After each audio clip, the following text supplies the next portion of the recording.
All right, Clint from the Doorway too, hanging out with Frederick and Eve from Rituals of the Dead Hand. Thank you very much for doing this, man.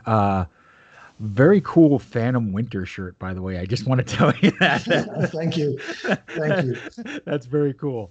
So the first question I'm going to kind of have is I'm trying to understand a little bit about the band because there's very little information for me to dig on and kind of find out who's in it, who's not in it, what's actually going on. So it looks like you guys record as a two-piece, but you're a three-piece now. Is that correct? Or am I like losing my mind? Because in the picture, there's three of you. Well, you're not losing your mind. We we started out as a two-piece, being myself and Philippe, and this fine gentleman here, he joined us for live shows, and actually that was such a great thing that that he decided to join permanently, and now for our second album he is a full member. Nice. So now it's a three-piece, but originally we started out as a two-piece. Perfect. That makes more sense to my mind because I could not figure out when I couldn't find a third person on the first record or no, it's all good. So I kind of want to talk a little bit about the first and second record and kind of go into them because I find them to be similar but kind of very different in another way. So let's talk about Blood Oath first. And I kind of feel like it's more of a Black Death record where it doesn't have as much as the doom elements as the newer record does. And I kind of wanted to ask, when you guys first started out back in 2018 for that record, was it more of a kind of Black Death experience that you were going for and you added those kind of doomy layers, or was it just a natural progression that kind of went along? Well, in fact, the basic idea was to do something more extreme than Philippe. Philippe is the third guy. Than Philippe and I do in the Hemelbestormer, which is more of a post-metal thing.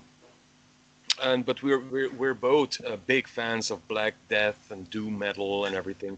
And the general idea was let's do something, just the two of us, a little bit more extreme and far more slowly doomy, moody kind of thing. And we just took it from there. And so basically it was the beginning to make really slow music, but then every now and then some little accelerations pop in. Cool. Yeah, that is the general idea behind it, actually. Awesome. So on the first record, I kind of hear a lot of elements of a couple of bands, and I kind of want to throw them out there and see if it's something that you guys, and like I said, Eve, jump into because you're part of the band as well. And like, if you agree with me, I think it'd be really cool having someone that came in a little bit later and see if the idea is there as well. Yeah. But Okay. but I hear like a lot of like Ruins of Beverest. I hear a lot of a band called Woven Nest. In my opinion, and then a lot of early Bethlehem, especially early on, especially with the way the tormented vocals work with the kind of cold, weird, atmospheric melodies. I don't know if these bands were kind of bands that you were fans of at that time that brought that first kind of Blood Oath sound together. Yeah, well, all I can say is that Philippe is, he's like a robot, like a wizard. He's, the advertisement for the Duracell batteries. Yep. Well, that's him on a musical level. And Philippe and me, we had a band about 10 years ago called Horus. It's also that doomy sludge before sludge was popular is a big word, but and yeah, I was when I first heard the record or the demos for the first record, which Philippe and Free made, I was like, fuck, I want to get in, you know. So it's also my kind of music, and um, yeah, I joined the guys as a stand-in bass player on a mini European tour for Himmelbestormer, and it just worked. We had so much fun, and then the idea grew of, well, let's get it into a three-piece and see from there. So Cool. yeah, that's how it went. And Philippe, he's a big fan of the bands that you just named. Um, but musically, it's his thing, you know. Gotcha. Yeah. It's him doing all the music, the writing, the riffs. We come up with some ideas, and that's it. He puts it into music. Yeah, yeah. But I think Ruins of Beverast is definitely there and served as an inspiration. Wolvenest, we're a big fan, but I don't think it was as much an inspiration as Ruins. And I have to be completely honest with you, I'm not that familiar with Bethlehem. Not a problem. I know of them, but not too familiar with their work. So at least I don't think Philippe is either. I don't think it was a big influence. But if you hear it there, that's great. Vocally, very much. You have a Right. very similar vocal style to Lanfermin, who was the first vocalist there. It's kind of like Okay. that shrieky kind of scream that it's almost terrifying but melodic at the same time, and that's kind of like where I heard it. But yeah, awesome. um and then I want to talk about my favorite track on Blood Oath, and this is kind of how I tie in to the next record. So I'm sure you pretty much know which one I'm going to talk about. It's The Scourge, which is the last track. Um, and the reason why is it ties perfectly into what the next record is to me, because the doom elements, the sludge elements are all in that song. And I'm a sucker for long songs, so you guys are the kind of band that you're the kind of band that I love. Like, I'm not the 3-4 minute guy. Like, if a song's 7 to 10 minutes, 15 minutes, I get excited about it. That's kind of like what I like, because just for instance, on The Scourge, it has this amazing kind of build and layering that comes to like this crazy crescendo at the end. Um, and I kind of wanted to ask you, while you were writing that song, maybe again, I'm way off base, but were you like, this is what the next record needs to sound like? Because it almost feels like you took that song and you guys just ran with it and made your next record. So talk a little bit about The Scourge for me. Well, I think you're right that there are elements of the new record in the song "The Scourge," but I don't think that we took it as a sort of blueprint for the next record, because at that time we didn't even know that there was going to be a next record, or let alone some live shows, let alone anything. So it was just fun. Let's do this, and we'll see where we end. But yeah, when the time is there to write a second record, yeah, obviously you don't want to do anything completely different. You just take whatever you were doing, and you start to fine tune it, maybe with some other influence here and there. So I think, yeah, there are. It is maybe some sort of a blueprint, but it was certainly not intentional. Yeah. And Eve, did you Yeah. come in at that point in time, or when? Like when were you entered as a full-time band member versus just kind of a touring guy? Well, I think it was after the first live shows that we didn't do that many. But I was on a holiday, and then Philippe sent me the demos, and he said, "Well, we want to go live with this shit. You want to join in?" I said, "Fuck yeah!" So I think it was from that moment on when we had the first rehearsal, the three of us. Yeah, I also proposed to write some of the lyrics for the latest album, and the artwork too. So and this way I feel like a full member, so I can contribute something, you know. Sure. Yeah. I can still hear him. I can still hear him ask him. At a given moment, he said, "Guys, is there going to be a second record?" Yeah, there's a big chance. Can I join this time? Yeah, of course. Nice.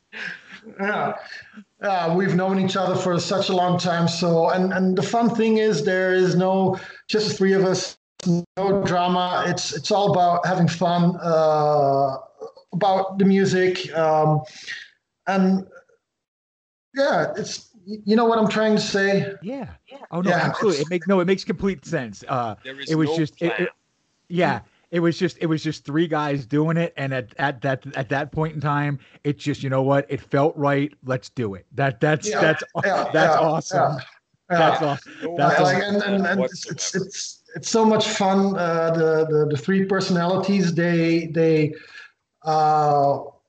I think we lift each other up a bit too. Like Fredrik, he's the calm dude, always like and Philippe is the he wants to pull the strings and does it quite well. And I'm the ADHD. No, how do you say it in English? The ADHD guy, Yeah, like that's nervous it. all the time. Let's do it like this, and it all balances out, and it's just fun. Yeah. You absolutely need the level head, you need the manic guy, and then you need the creative madman. Like that's the way Yeah, the band yeah, has. That's the way the band has to be. yeah. No, That's it Makes the makes world complete go around, you sense. know. Yeah, Yeah. yeah, yeah, yeah, yeah. Trust me, I get Yeah, it. I completely get it. The band that I'm in, I'm only with another guy, but I'm the level-headed one, and he's the AHAD one guy. So I totally get it. He's like, "Let's try this, and this," and I'm like, "Hold on, like let's pull this all together, and yeah, we'll try that." No, but that's I agree with you. That's the way it works best. yeah, Um, so let's jump into the new record with Hoof and Horn.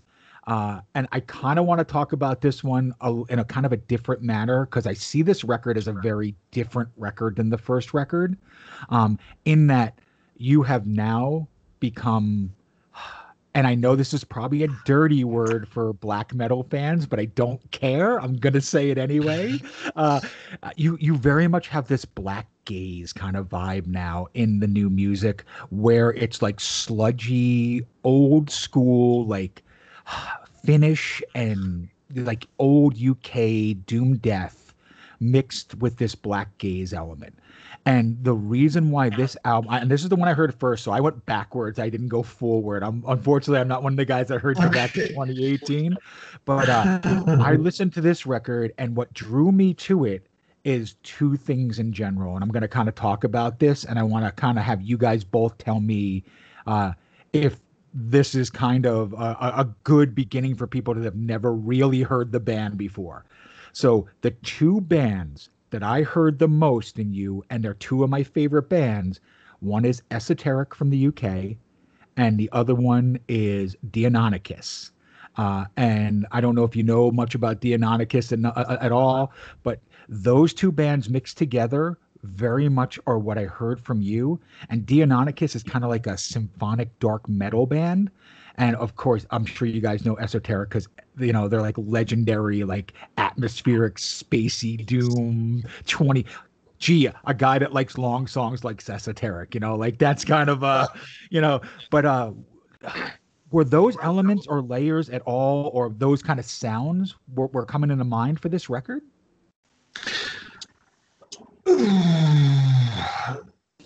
It's a difficult question to answer. I think, like I said before, Philippe is the guy who writes the music. But yeah, it's for me. It's you're right in the way. Oh, it's hard to explain. We wanted to capture that old school sound a bit, and I tried to add it the crispy bass sound.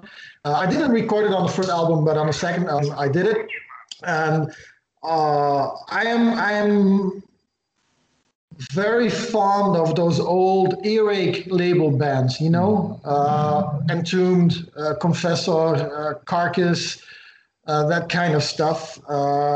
Because to be completely honest, Bolt Bolt Thrower, yeah, My Dying Bride, that kind of stuff, the raw. And the symphonic part, I think you mean the last part of Sulphur, the first song? Yes. Yes, exactly. That was I thought that was a nice touch, a nice add to it. It just makes the you know when Philippe is shouting the impious deus kind of stuff, it goes crescendo, you know. It's like a logical ending to a song like that, and it needs some time to tell the entire story. And Philippe uses his, to me, I think he uses his voice as a vessel more so than a voice alone. You know what I'm trying to say? Yeah. Yeah. Okay. Absolutely. And before you go any further, the two bands that you just mentioned very much are what I was talking about in the UK. Bolt Thrower, My Dying Bride, those tones I hear so very much. I also kind of hear old Paradise Lost kind of vibes, especially in the bass playing. Just because of the tone of Thank you, dear sir. yeah, but that's what I hear a lot of because like, and I'm talking about the early stuff, you know, not the later stuff, where the bass was a really kind of dominant force in early Paradise Lost. Like you wouldn't have had, albums like that without the bass on Paradise Lost. So yeah, no, very very, very cool. Freddie, like, Thank you. how about you, man? I don't think that Philippe was intentionally copying these bands or even have them as main influences at the time of writing, but actually that doesn't matter because that's the beauty part of it, because everybody can hear these different things in these songs, and that is wonderful. Maybe Philippe had some completely other stuff on his mind while writing it, and yet you hear these influences. That is the beauty of music, man. Yeah, That is. cool. That is But it's the same with a lot of stuff. The same with art, you know, like people who proclaim to be, oh, I make original art. It's fuck off. No, you don't. You synthesize all the elements that you subconsciously like, you know, in music and in art. It's on level, and because if you actively steal, then you're an idiot, you know.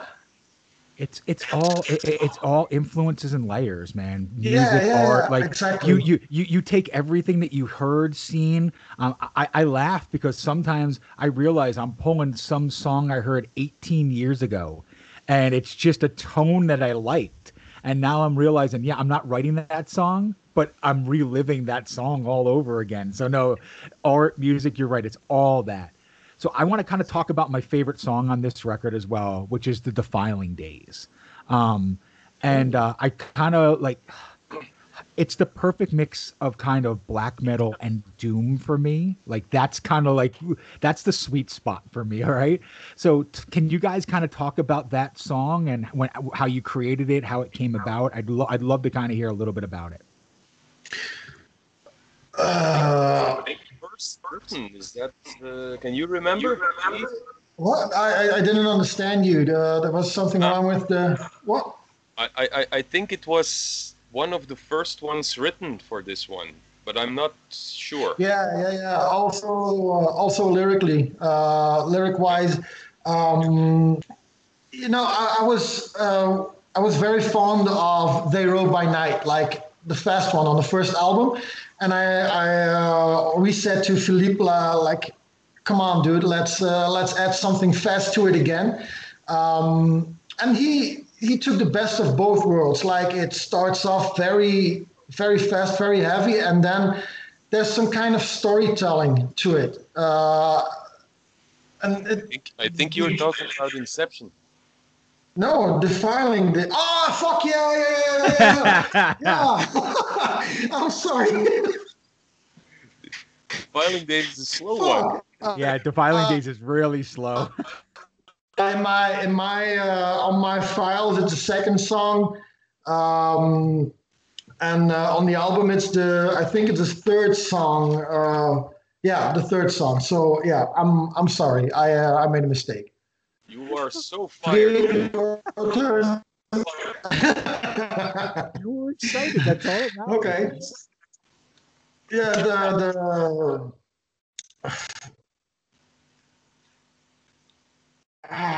it's now I'm confused. Fred, take over.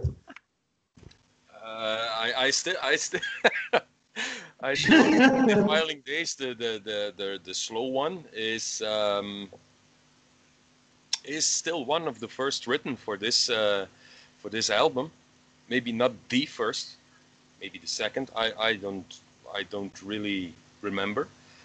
But again, it's hard to say what goes on in the other guy's mind while he's writing. Maybe he was having a particularly doomy day then, and you have to know he's the guy that can almost work by schedule and tell for himself, okay, o'clock now I'm going to write for the next 2 hours I'm going to write music, and then he starts and he sees what comes out and he experiments and he goes on and everything and you name it, and then all of a sudden, guys, I wrote something new, check this out. Nice. That is basically it, and that is of all the influences and ideas and things happening to him in his head that he channels in a song. Then, and sometimes it's really slow, sometimes it's a bit faster, never too fast because that is just the fastest I can go. Yeah. To be completely honest, but that's the way that this band works actually. So. Cool. No, that's great to know. Awesome. So I kind of want to talk about why no videos? Like your band literally, to me, in my opinion, would be like the perfect form for an actual like long form like song video. I see live stuff, but I dug for the last couple like last week or so to see if there was even like fan made ones or things like that. But is there a reason that you stay out of the visual kind of video spotlight? There is one Yeah, very big reason. yeah, it's the COVID pandemic. Yeah, I teach at an art academy, and I asked a couple of students if they would be interested in making a video for our band as a project. Agreed. Had a whole set written out, props to burn and stuff like that. And normally in November 2020, we should have started with filming. The screenplay and everything was ready, but then the restrictions came. And the two students I'm talking about, they live in Holland. The frontiers were closed. Gotcha. And it was only just, I think, last week that they started to, the borders opened up again. But we're still talking about what we're going to do now. It's unclear as of yet, so that's the reason. Good answer as any. But there were definitely plans for it, and I think there was even already a storyboard for Sulfur. Nice. Right? Very cool. Yeah. Locations and everything. I talked to some friends of mine who can make images with a drone. It was all set to go, but then the key went on and over and done with. Yeah, Makes sense. Yeah. So look forward for it into the future then for sure. That's Yeah. Yeah. that's very cool. I got something to look forward to now, so that's even better. Uh, so let's talk about the label a bit. Yeah. Yeah. Thank you. Dunkelheit Productions. All right. You both records have been on that label. I think the very cool thing about this label is it's kind of mysterious in itself as well too. The bands that they sign kind of have that kind of occult, kind of mysterious vibe as well, and you guys fit very well with that. So kind of talk to me how you got in touch with them, why it's working so well, and why do you feel a kinship to that label? Well, we knew the label guy from years before. Philippe was in touch with him through one of his older bands. I can't remember the precise connection they had, but there was one. And when we sent him over the stuff, he was overly enthusiastic. Nice. He was like, "Oh man, this is super, this is perfect. You have to come over. We talk specifics." Okay. Being the two-piece that we were back then, we went there and we sat down with him. There were a couple of beers, and then there were a couple of more beers, and Yep. you know how it goes. And the thing that was completely amazing was the freedom that he gave us. Oh, you want that color vinyl? Okay, fine, let's do it. You want a poster with the vinyl? Fine, let's do it. You want a shirt? Fine, okay. So everything was arranged in just one meeting, actually. Nice. And what is nice about the guy is he is so dedicated to the underground. It is like an art form. Um, he genuinely believes in all of his bands. He supports them. He does it from his heart. He doesn't do it to become Rich. rich or whatever. Um, I think it is his main living, the label, but and he's doing well. But yeah, he's never going to have a million seller or something.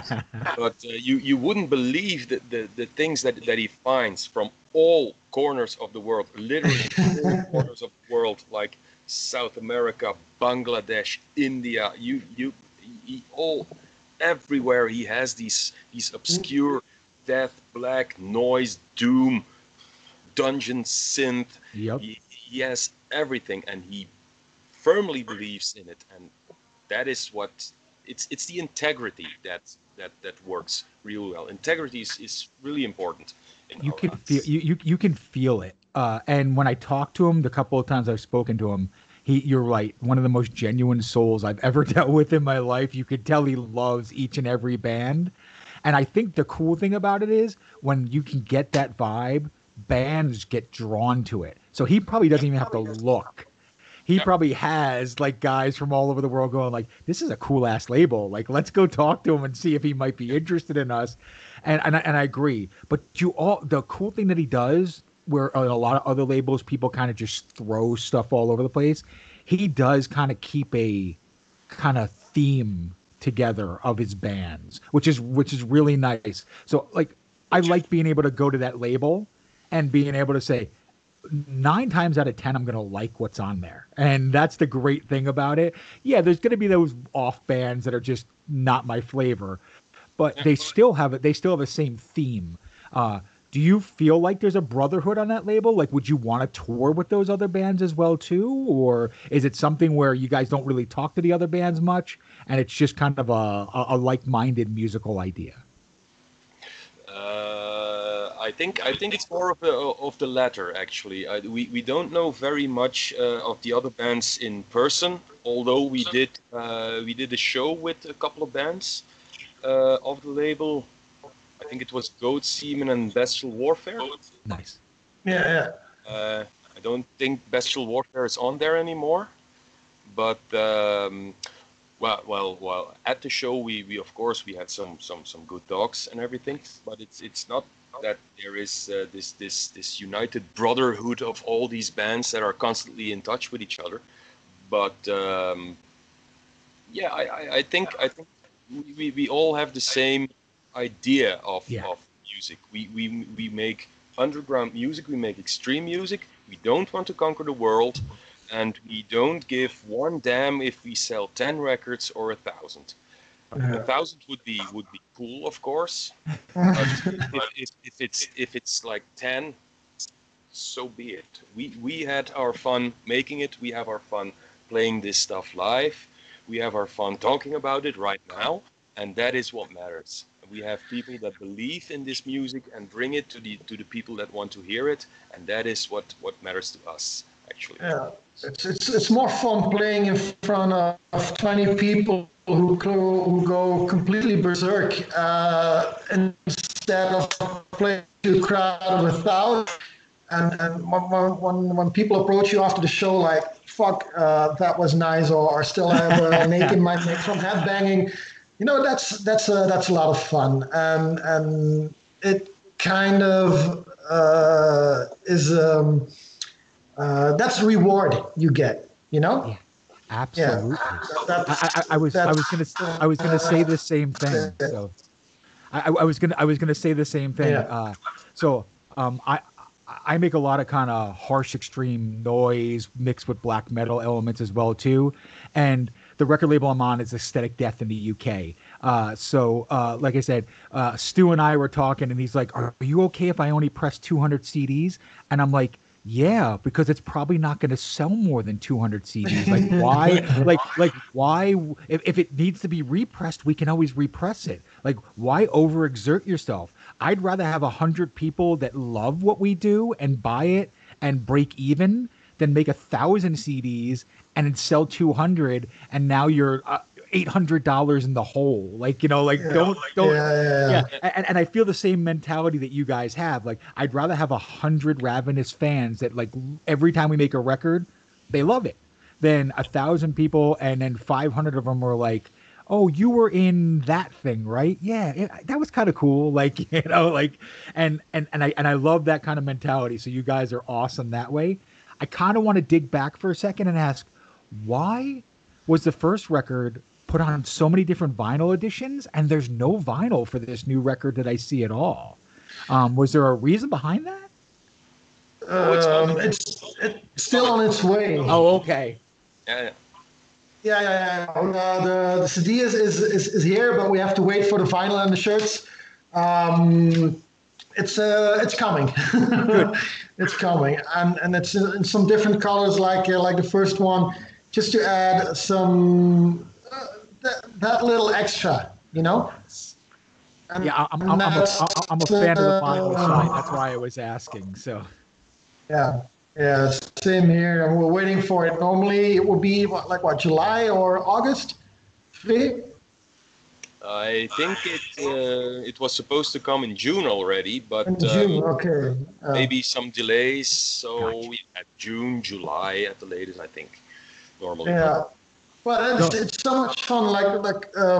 People like you who make these interviews with bands from all over the world help spread the underground word, and then all of a sudden you get orders from Argentina or this or that, and like the show we played in Germany, where people from Switzerland came to see us. We're like, nice. What the fuck? They drove especially from Switzerland to see us live, and that is a reward, you know. Yeah, I'm that guy too, man. Don't worry about it. Like literally, I live in Phoenix. I live in Phoenix, Arizona, and there's a thing called the Maryland Death Fest here every year. Well, when there's live shows, I literally fly my ass 4 hours across the country to go to that show because it's bands I'll never get to see. And I'm just gonna make a prime example. Like, so here's the biggest sadness in the world for me is I was flying over there specifically because Carcass was going to do their first U.S. live shows in like years there. And I got my ticket, got my hotel room, and then COVID happened. I saw Carcass like 7.5 years ago, and then like 15 years before that.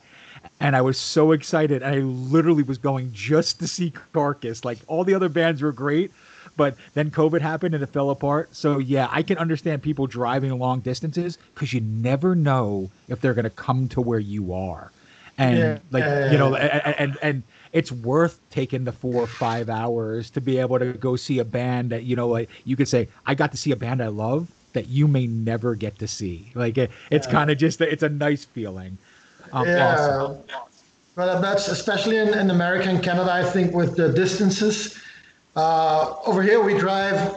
If you drive 1 hour, you're in the center of Brussels, and another hour, you reach the frontier of the North Sea. That's it. 2 hours, you cross the entire country. It's easier, you know. I wish I totally wish it's literally 2 hours from one end of my city to the other end of my city. Oh man, yeah. Yeah, And we That's still something nag else. about that. I'm sure you Like a do. weekday, a show in Brussels. What? 1 hour drive? Are you mad? I have to work tomorrow. So we are that spoiled. That spoiled. Yeah, That's cool. Yeah, and we're here like, oh, it's in downtown Phoenix. That's only an hour drive. No problem. Let's go. no Let's go see problem. Going it. what? But is there a huge underground scene where you live? Yes. So, Yeah. yeah. So we have a huge death metal and black metal scene where I am, and a lot of kind of electronic music. There's a bunch of record labels in the area that I'm in. For instance, Metal Blade has an office here. Okay. There's a label called Project that's out of here. That's kind of like a goth dark wave label. Hmm. There's a bunch of like kind of death metal labels and bands from here. So I mean, like Abigail Williams literally lives like a mile from my house. So Oh, like, nice. yeah, there's a lot. This kind of thrives. Max Cavalera from Sepultura literally lives like 8 miles down the road from me. So like, yeah, there's a big underground music scene here. People seem to Cool. flock to Phoenix because it's the desert and we don't deal with snow and we don't deal with a lot of seasonal changes. So people, as they get older, come hang out here and they're like, I'm 48 now too. So like, I don't want to see 3 feet of snow anymore or anything like that. And I grew up on the East Coast in the New York City area, so like I've had both worlds. But yeah, a lot of people kind of centralize here, and we have a thriving underground scene here. We have like 5 or 6 venues Wow. that literally consistently bring bands in. A matter of fact, we last year before COVID happened, I saw I Hate God, I saw Mortis, Oh, and we also saw Author and Punisher all on 3 different nights in the same week because they come wow. through. So yeah, so Yeah. it's a good scene. But back Nice. to you, Yeah. guys. Yeah. So I kind of want to ask this question because I love to ask this question all the time and kind of get a vibe. So if somebody was about to listen to Rituals of the Dead Hand for the very first time, and they had both records in hand, how would you introduce the band to them to be able to listen to it? Like, what would you say the band sounds like? What kind of vibe it is before they put the records on for the first time? I'll keep it very short. I would advise to close the windows, close the curtains, close your eyes, put on a headphone, and imagine a musical, no, a horror movie, but in music. Cool. That's it. That's what I would say. And they have to look at the artwork on the sleeves of the record. That's all I would say. Frederick? And then dig in. Well, you know this Swedish band, The Lurking Fear? Yes. Well, that basically sums it up. It's just a lurking fear. What is happening in the shadows? What is going to come out? What will rip you to shreds? That kind of vibe, indeed. I think. Nice. Very cool. Um, So I guess the last question I'm going to kind of ask before I kind of throw it over to you guys and kind of just you can talk about what's upcoming is what's your you seem like you guys have been doing this a while too. Like we're none of us are a bunch of kids by any means, which is No. which is nice. So I get to kind of talk to people with the same mindset. So do you feel that and I know this is rude to some people, but I don't really care because I kind of want to know what your thoughts are there too many goddamn bedroom bands these days? Like these kids that jump in, do a digital recording, throw it on whatever, and just expect, like they almost expect instant success. Like they're just gonna like get signed to a record label, be able to do what they want. Do you feel that that's watering down the scene, or do you think that that's actually helping bands like yourselves that actually take the time, make a real record, and then like real music fans get to hear the difference between something that was thrown together in a bedroom like in 2 days versus somebody going in and recording a real record? Um, um, Difficult one. yeah, maybe I'll insult some people too by replying as follows: like, we're the same age, and I've seen it. Um, the when I was in my early 20s, late teens, metal, punk, and wave was huge. Everyone was wearing a shirt. Everyone was listening to it. I saw it watering down. No, the radios wouldn't play it anymore. The record companies would pay radio stations an amount of money to play that crap, and it's like force feeding geese. Yes. Yes. If you get to taste it enough, that crap, you'll think it's tasty, and you want nothing else anymore. But fuck it, and that's why I love underground music. People in the underground don't give a shit about the kind of music, and well, the quality always comes. When you're talking about those bedroom recordings, some are good, some are shit. Quality will go up, shit will go down. That's it, and I won't talk about it again. True. Frederick, what do you think? Yeah, I can relate to that. I think, but I think in the end, it's of course about the music, and if the music is good, then it doesn't matter where it's been made or how it's been made. I think, but yeah, it's like you say, there are a lot of people who expect a lot of success or recognition by doing it as little as possible. Yes. Yeah. No, Of course, that's fair. That's not how it works, or at least that's not how it used to work. Because when we tried that like 20 years ago, nothing would happen. Right. And but there are a lot more tools and ways of getting your music out there on digital platforms and whatnot. And yeah, sometimes they get away with it. I think there are so many bands and so many records come out, and a lot of people don't take time to listen to it anymore. If it's not instant gratification, it's like skip next band or next video or next whatever, and then yeah, that is a sad evolution. Fair enough. Words have never been said. No, I don't. I feel very much the same. Yeah. So what I'm gonna do is I'm gonna kind of give you the last couple minutes here Okay. to kind of talk about Ritual of the Dead Hand and let us know now that hopefully COVID is starting to go away and we might be able to start doing shows. The funny thing is there's like 3 or 4 shows popping up in my area, and even if it's a band that I don't want to see, I might just go out to see it just because I can. Like that's the most beautiful thing in the world.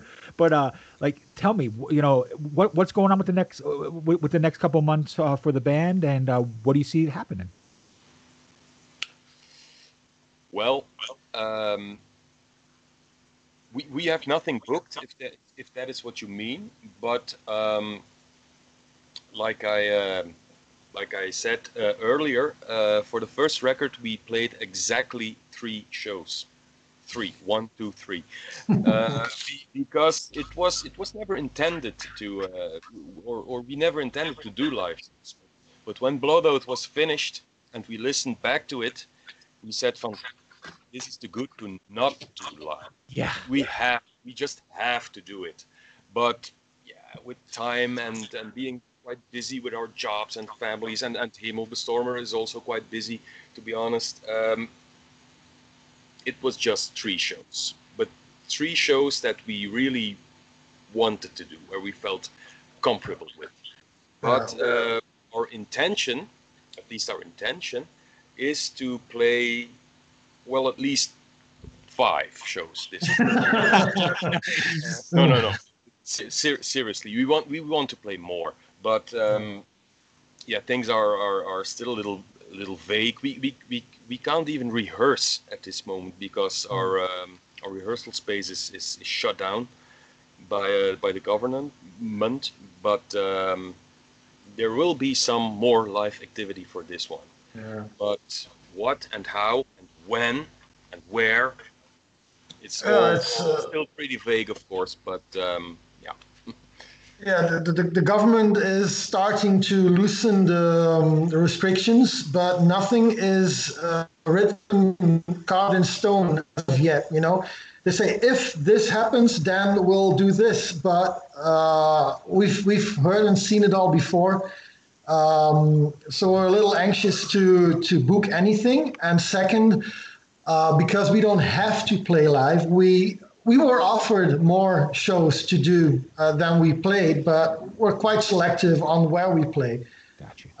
And that's the fun of it, because there's nothing mandatory or the feeling that we have to do this or that, and we'll just take it as it comes. And at this point, we have to comply to the rules. Gotcha. That's it. Yeah, no, that makes sense. So again, thank you very much, Yves and Fredrik, for doing this, man. It's been an absolute pleasure. I'm going to tell you right now, no lie, when I said it in the review, I'm going to say it again. Ritual of the Dead Hand is one of my favorite records of 2021 right now, the new record with Hoof and Horn.